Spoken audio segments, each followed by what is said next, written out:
thank you and Bodhisattva Kar for talking to me now. You're part of the steering committee of the Transregional Academy Minor Small Literatures, Perspectives on World Literature from Elsewhere. Thank you. Yes, before that, let me introduce you to the listeners. You're a senior lecturer and academic head of the Department of Historical Studies, University of Cape Town, South Africa.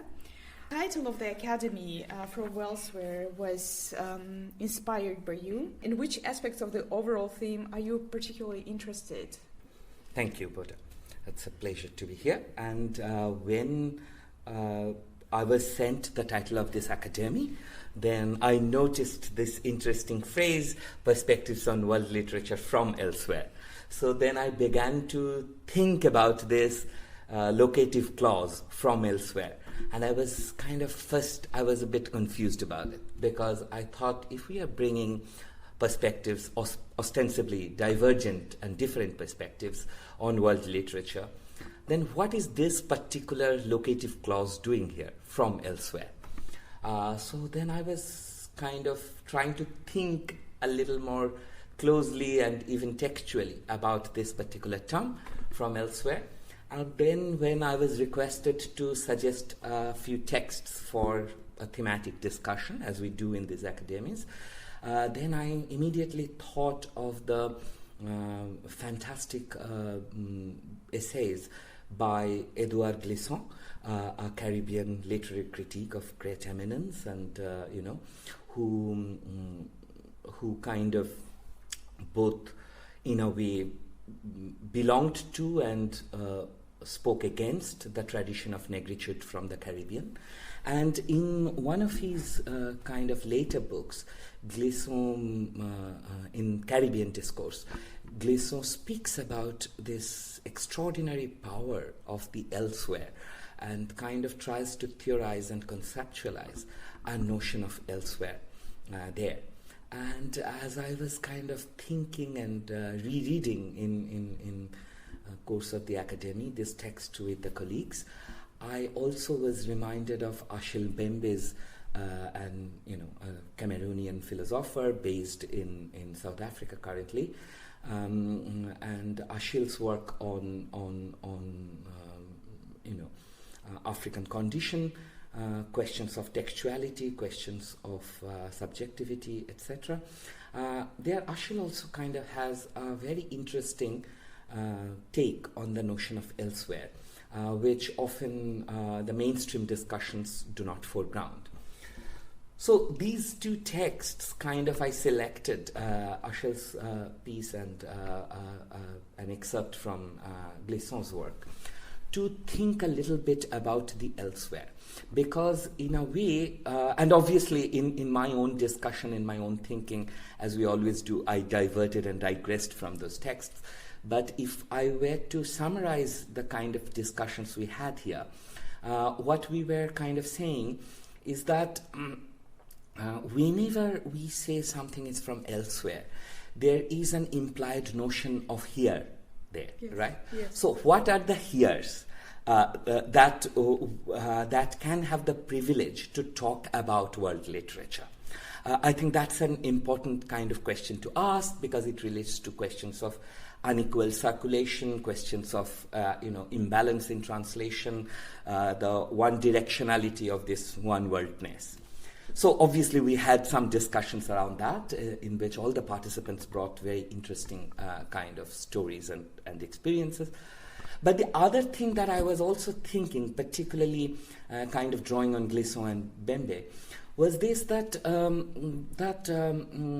I was kind of beginning to think what kind of, as I was sitting through all the presentations and listening to this amazing array of young and established scholars, I was, because I'm a student of history, and I was kind of beginning to think that what kind of questions, what regimes of interrogation do we bring to literature today, and how not to get caught in this particular regime of interrogation and think of it as the only or natural or transcendental or eternal questions to pose to literature. And I suspect that often in the unreflexive use of the term elsewhere, we sometimes think of literature as a direct window into the society, into the place from which it is coming. So in a way, we are kind of asking literature to tell truth about these other places, right? In a way that literature must give us some kind of truth about these locations that are not here. Yeah, and why is it a problematic?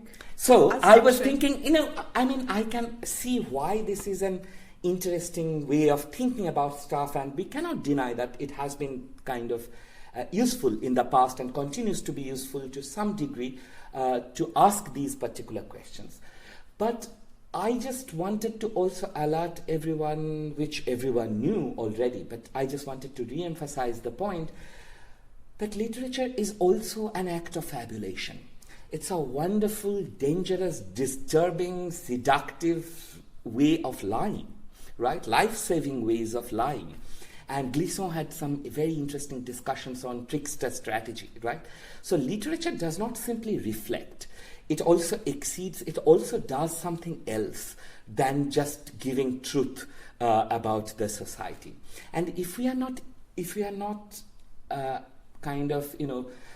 thinking about this particular kind of fabulating capacity of literature, the fabricating capacity, then we might get kind of locked in a very ethnographic, anthropological mode. And in a way that would actually impoverish the richness that is literature for me.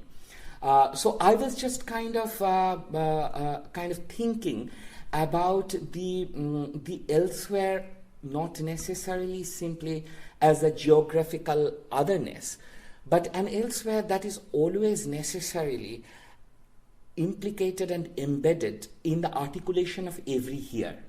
So actually, every author, it doesn't matter, geographically located, should be elsewhere within a society, right? Mm-hmm. Or societies, or on the move.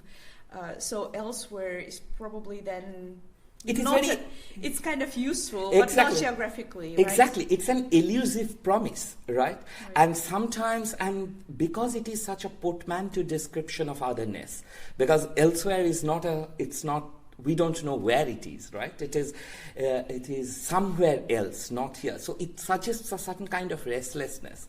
And in a way, Glisson in his work kind of shows that how this can be used for very contradictory political tendencies, right? So you can have, for example, a certain kind of identitarian nativist project where you think of like elsewhere is in the past, in the moment of absolute original harmony, and you want to kind of convert it back into that. There can be that recuperative understanding, restorative, identitarian kind of understanding of elsewhere.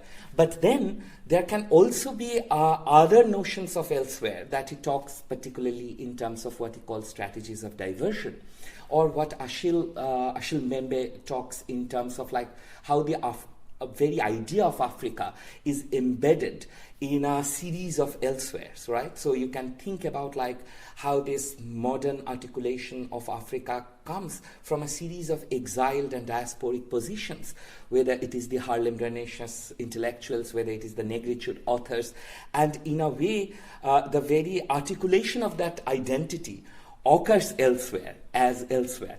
So it's kind of interesting to think, so there cannot be a formulaic kind of resolution of these multiple histories, and I don't think there should be. But I think what else, if we reflect on elsewhere a little more conceptually, maybe we are able to see the kind of the ways in which literature in particular helps us to escape the kind of very straitjacketed here and now that very reductionist historicist readings often try to impose on us. Oh, thank you. That is fascinating.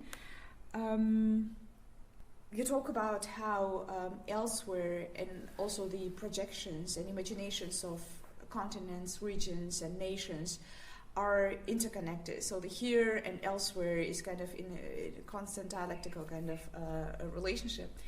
But today, nationalism is on the rise globally. So, as somebody who works on Caribbean, African, Latin American literature, how do authors from these regions stand in this kind of now rising field of tension between exclusion, nationalism, and identity? That's a big question. Yes, I don't know even if we can begin to answer it, but let us try and think a little bit more about the kind of because one of the things that we discussed in our session was around the question of nativism, right?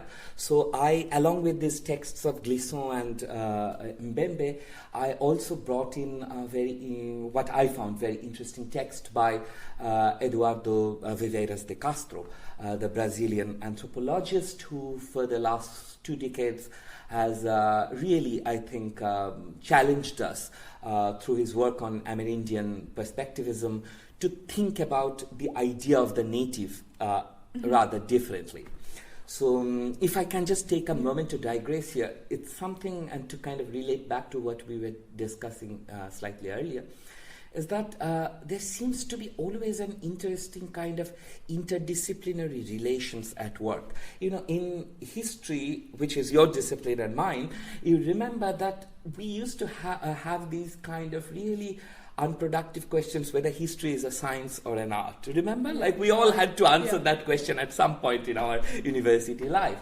And I think what was really frustrating about that kind of debate was not so much the interesting questions about bias, etc., but more unproductive because it was kind of really operating with a notion of science that was actually very much Newtonian and quite outdated and unreal for most of the working science today. So even in the end of 20th century, beginning of the 21st century, many universities were still struggling with a 16th or 17th century notion of science.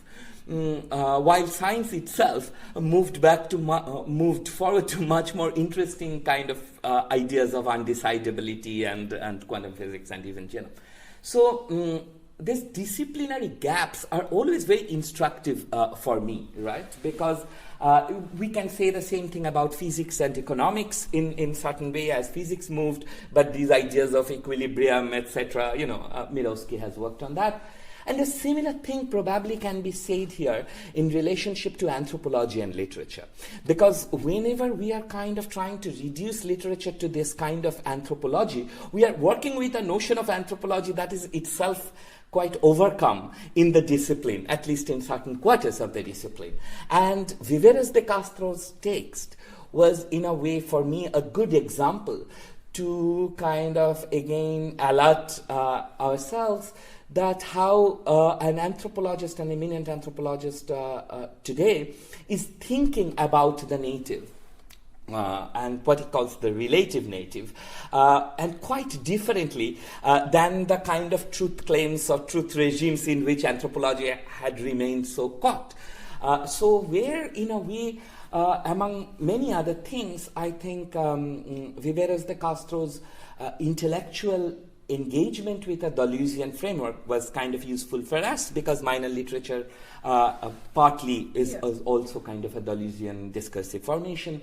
And in a way, what Viveiras de Castro was kind of saying there, among many other things, is that we can actually, if we are really thinking about an epistemological democracy, where the anthropologist's discourse is not necessarily privileged over the native's discourse, so to speak, then one of the fundamental things to do is not to necessarily interpret, rationalize, contextualize, etc., to do the native thought, but to actually take these concepts, deploy them, and multiply and experiment with them, right? So rather than psychologizing them that why do the primitives think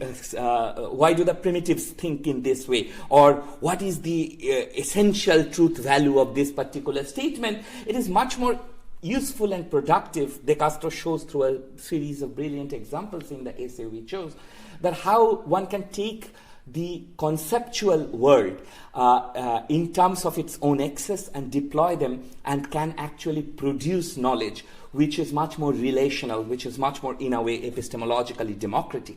And that is one kind of example through which we were thinking about the question of the native, right? Because in a way, the identitarian, as you said, the increasingly kind of authoritarian nationalism, which is on the rise globally, whether it is Brazil or India or Turkey, we kind of see this kind of very closed and almost formulaic and really problematic dehistoricized understanding of an irreducible identity, which kind of then propels a certain kind of identitarian regime. And I do think that one of the main reasons why I was emphasizing about non-identitarian questions to literature is kind of it's the politicality of that purpose is precisely this,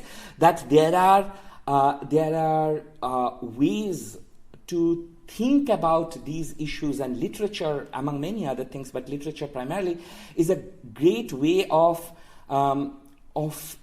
if I can put it a little bit courageously, is a great way of uncoupling or decoupling history from identitarianism. Can you give any examples of this decoupling?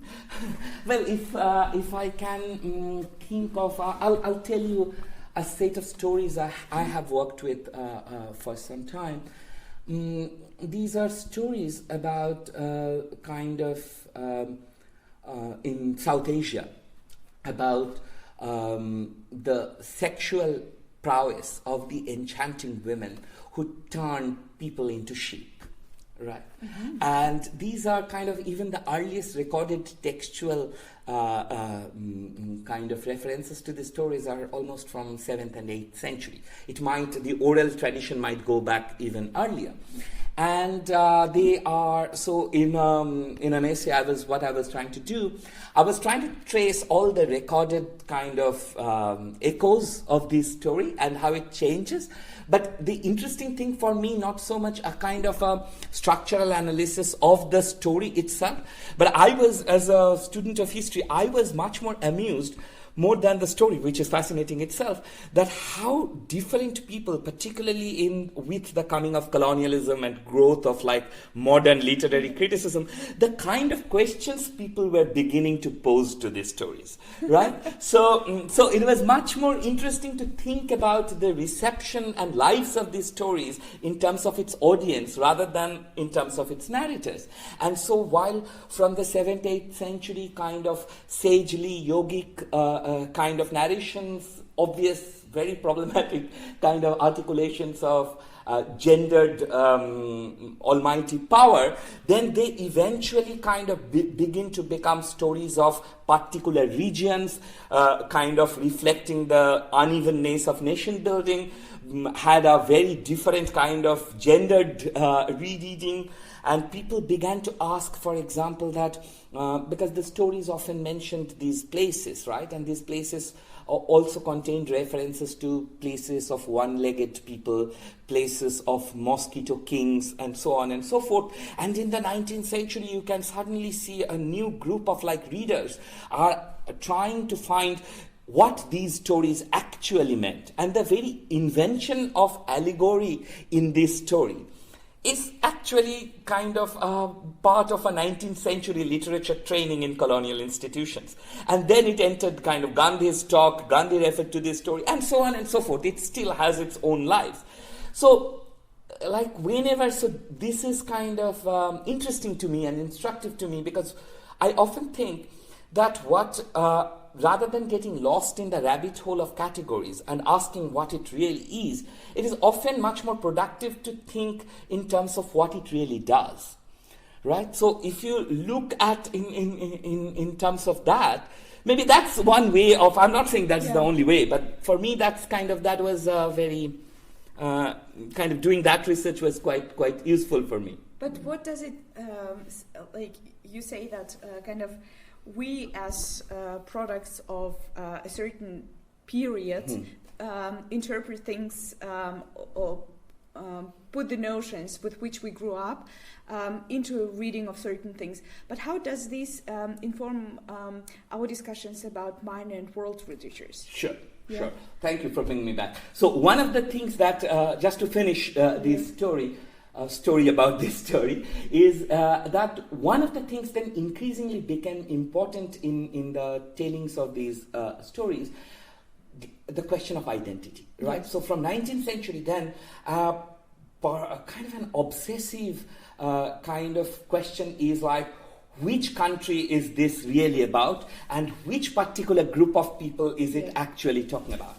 And again, in this kind of 1,000-year-long career of the story, that's only a particular type of question, and that becomes. So what I'm kind of trying to say, I think, is that that to ask literature only questions of identity and agency and experience, not to say that they are not valid or they are not productive, but to ask only those questions may be very counterproductive, because we need to be aware that there are other questions which can be asked and which have been asked in pre-national worlds and in pre kind of this particular identitarian regime world, have been asked of literature. And the great thing about stories or literature is that different answers arrive when you ask different questions.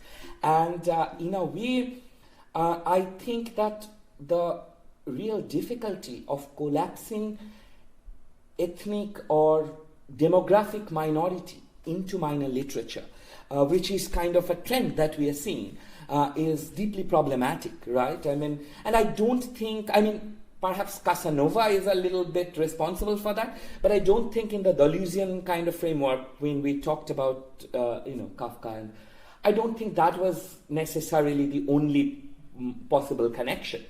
Kafka would be major in many other respects, right? Yeah. So it is, for me, it is again a question of not reducing everything to demographic identity, not thinking of the minor tone or the minor voice simply as a reflection of this nation-states world's notions of minority. And I think in order to prevent that collapsing, we must always ask questions which are other than truth-telling. Yes. So do you think, because I think you deconstructed kind of the minor and probably also the world literature in the way you also deconstructed the concept of elsewhere, do you think any of these concepts is actually useful when discussing literature? Yeah, I think that depends on who uses it, right?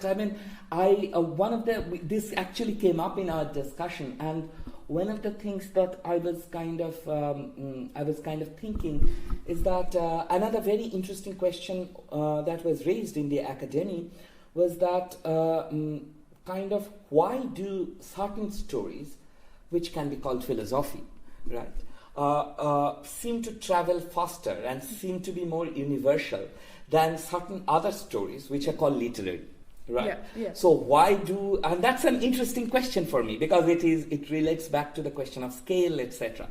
So if we think about that, then I am kind of always what I always want to learn from literature or literary history is the absolute messiness in which the circulation of these plots, characters, and stories happen, right? For me, that's a very different path than the modern disciplinary citational economy, where you take a phrase and you have to give the quotation number and you have to stay somehow loyal to that particular, even through catachresis, even through misreading. You are always kind of citing in a very kind of post-copyright world, right? So every time we use minor literature, we are almost immediately paying homage to Deleuze in one bit.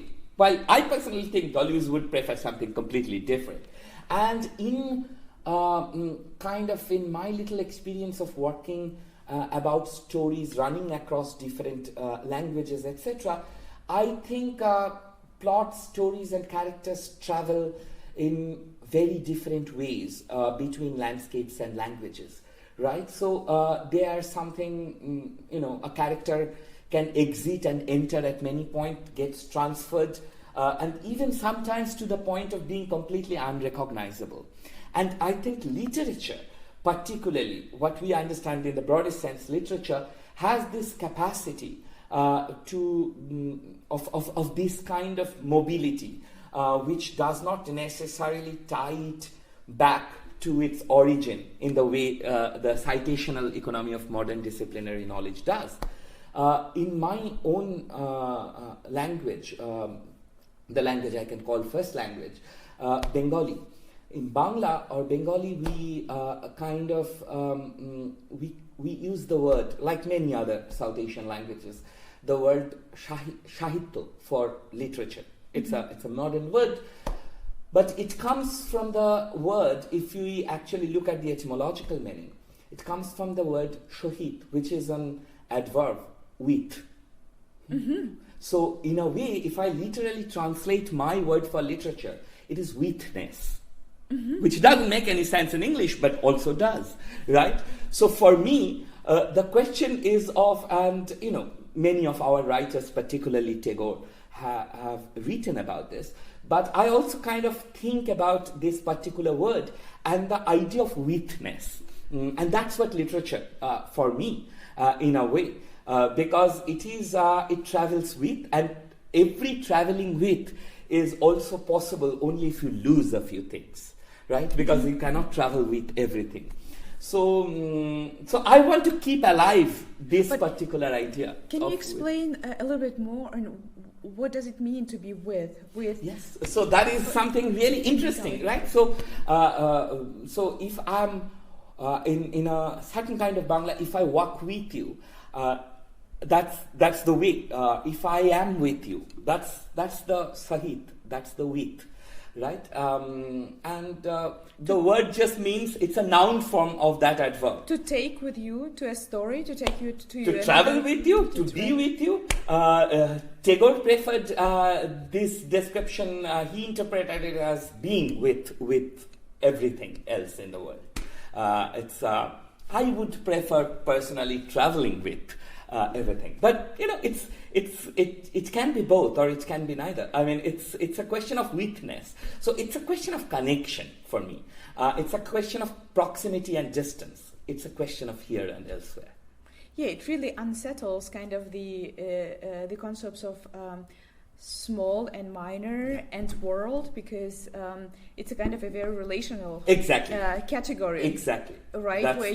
That's my point. And that's why the relative native becomes such an interesting text for our discussion, because we were saying that because Viveres de Castro has this wonderful line, I'm probably forgetting it in toto, but it's something like, no one is born an anthropologist and much less a native, right? So you become a native only the moment the anthropologist's regime of interrogation is imposed on you, and because nativity is not a given fact. It is a power relation. It's a knowledge relation, right? So you enter into it to become what you are described as. And that relationality, as you said, exactly is, I think, the domain of literature, at least from my language. I can say that is actually the very definition of literature, witness. So rather than producing a distance or rather than producing another world, you kind of overcome distance between the author and the reader in a way. Is it? Yeah, I mean, you can think like that. I think I like the cryptic and the multivalent energy in this term. And I can see why you were thinking that, and I'm willing to walk that way. But I think what it is, above everything else what it is, the term kind of talks about a certain kind of conjunction, a certain kind of relationality.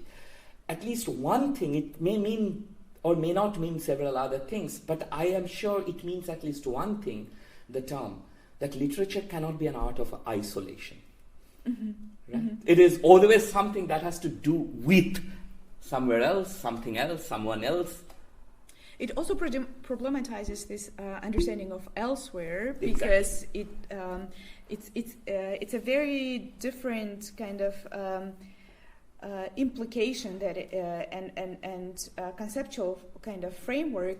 But what does it do to the genre in which it is written? Does it is there a big difference that you think this kind of this philosophy behind what literature is, this witness, is kind of literary genre then different? Yeah, I mean, it can be, right? I mean, then again, you open up like a whole set of issues in that, and again, you know, we have to. I mean, I always, being a student of history, I always try to think dialectically the relationship between genre and history, because history itself is a genre, and every genre has its own history. So, kind of a Ralph Cohen kind of way, and all I want to be is to be attentive to the particular configurations and mediations through which a genre takes shape in particular contexts, in particular forms. And I am pretty skeptic of these kind of universalization of these genres. Even, you know, within a language, a genre may not mean the same thing, as we all have encountered, I'm sure, in some way or the other.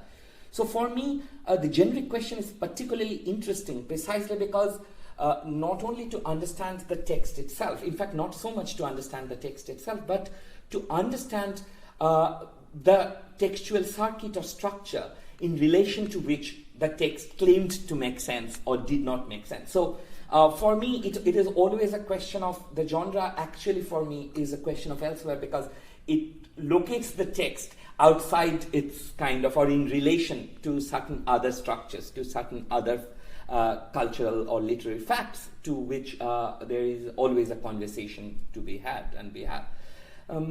So yes, I mean, I'm always interested in this generic kind of controversies, because I think they reveal more than